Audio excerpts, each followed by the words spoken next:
Welcome to Pro Tips. Hi, I'm Dean Wedekind with Maxi-Lift and another in our series on bucket elevator inspections. Now, of course, in this series, we're talking about being able to inspect the inside components of the bucket elevator and really understanding what's going on. In this particular pro tip, we're going to be talking about the importance of knowing the condition of your belt, especially the backside, but also the belt splice. Now, the backside of the belt and the front side are going to have a cover in a grain facility. The cover needs to be static conductive, oil resistant, and flame retardant. If the cover is gone, you've lost those characteristics. So as we look at this situation here, I had a customer that got in touch with me. They had a leg belt drop. Now that's a terrible situation. Fortunately, they had already gotten a new belt. They've gotten new buckets, Tiger Tough buckets, and they're in good shape for a long time. But the situation he wanted me to look at was, could I come out and take a look at the belt and give them some idea of why I thought that it had failed in the first place?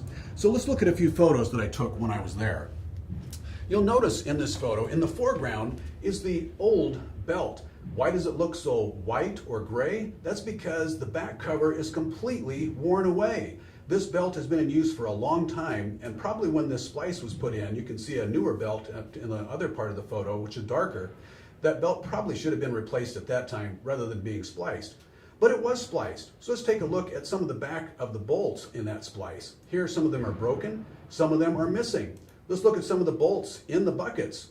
Here's a bolt with a lock washer and no flat washer, and the nut is loose. Here's another one where a nut is loose, it has a flat washer and no lock washer. Here's another photo that shows a bolt that's completely missing. And as I looked at the entire splice area, there were a number of places where bolts were missing or they were loose. Now, the entire belt, the rest of the belt, the old belt, didn't have any of that situation, but the splice had problems with maintenance and some bolts had come loose. What I told them is most likely what happened is that the buckets right there in the closest place where the splice came together had gotten loose, they got caught on something, or just the fact of digging through the boot had caused so much strain on that old belt that it finally tore away.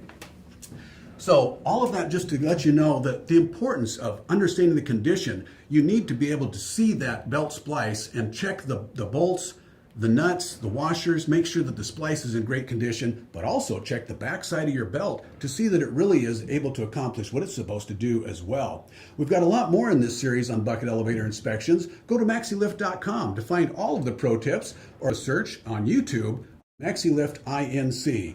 I'm Dean Wedekind for Maxi-Lift and Pro Tips.